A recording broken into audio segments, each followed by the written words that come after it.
Welcome to Thendral home care products in seeds வெர்ஷனில் இன்றைக்கி நம்ம பார்க்க போகிறது chia seeds part 2. Already part 1ல் சியா சீட்ஸில் இருக்கிற சத்துக்கள் என்னென்ன, அதனால் நமக்கு கிடைக்கக்கூடிய நன்மைகள் என்னென்னு பார்த்தாச்சு.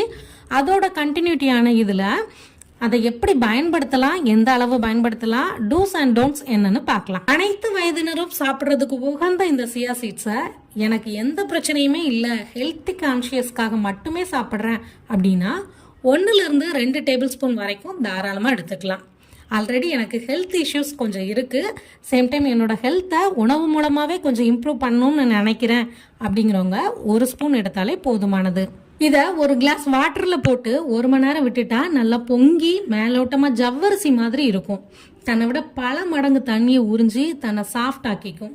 இந்த சியா சீட்ஸை அப்படியே வெதை ஃபார்மேட்லேயோ இல்லை பவுடர் ஃபார்மேட்லேயோ இல்லை தண்ணியில் ஊற போட்டோ இதை இன்டேக் எடுத்துக்கலாம். சரி, இப்போ யாரெல்லாம் எடுத்துக்க கூடாது இல்லை எடுத்துக்கிறப்ப கவனிக்க வேண்டிய விஷயங்கள் என்னென்னு பார்க்கலாம். கடுகு, எள் மாதிரியான சீட்ஸ் அலர்ஜி இருக்கிறவங்க இந்த சியா சீட்ஸை ட்ரை பண்ணுறப்ப கொஞ்சம் எச்சரிக்கையாக இருக்கணும்.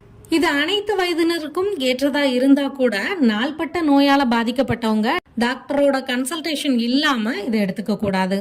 சிலருக்கு இதை எடுத்துக்கிறப்ப வாந்தி, வயிற்று வலி, மலச்சிக்கல் மாதிரியான ஒவ்வாமை பிரச்சனை ஏற்பட்டுச்சுன்னா அவங்களும் இதை தவிர்த்துக்கலாம். இதை காலையில எடுத்துக்கலாமா இல்ல இரவுல எடுத்துக்கலாமான்னா இதுக்கு ஆல்ரெடி குளிர்ச்சி தன்மை இருக்கிறதாலையும் கழிவுகளை வெளியேற்றுற பண்பு இருக்கிறதாலையும் காலையில இருந்து சாயங்காலத்துக்குள்ள எப்பனாலும் எடுத்துக்கலாம். அதுவும் குறிப்பாக காலையில் எடுத்துக்கிறது பெஸ்ட் ரிசல்ட்டை கொடுக்கும். இந்த விதை வாட்டரை அப்சர்வ் பண்ணி தன்னை மென்மையாக்குறதுக்கு வெப்பம் தேவையில்லை, நார்மல் டெம்பரேச்சர் வாட்டரே போதுமானது. இல்லைனா ஊற வச்சதுக்கப்புறம் இதை ஜில்லுன்னு இருக்கிற ஸ்மூத்திஸ்லேயோ இல்லை கூல்ட்ரிங்க்ஸ்லேயோ மிக்ஸ் பண்ணிக்கலாம். இதில் ஃபைபர் கண்டென்ட் அதிகமாக இருக்கிறதால இதை எடுத்துக்கிற காலகட்டங்களில் வாட்டர் இன்டேக் கொஞ்சம் கூடுதலாக எடுத்துக்கணும். இல்லைனா மலத்தை வெளியேற்றுறதுக்கு காரணமாக இருக்கக்கூடிய அந்த ஃபைபரே அளவுல அதிகமா இருக்கிறதால மலச்சிக்கலுக்கு காரணமாகவும் அமைஞ்சிரும். இதை தனியா சாப்பிட்டா விழுங்குறதுக்கு கஷ்டமா இருக்கும், சில நேரங்கள்ல மூச்சு திணறல் கூட ஏற்படலாம். அதனால ஏதாவது குக்கீஸ்ல இல்ல smoothie, fresh juices, salad, soup, கஞ்சி இல்ல வெறும் தண்ணியில கூட கலந்து குடிச்சுக்கலாம். ஏன்னா ஃப்ரெண்ட்ஸ், இந்த வீடியோ உங்களுக்கு பயனுள்ளதாக இருந்திருக்கும் நான் நம்புகிறேன்.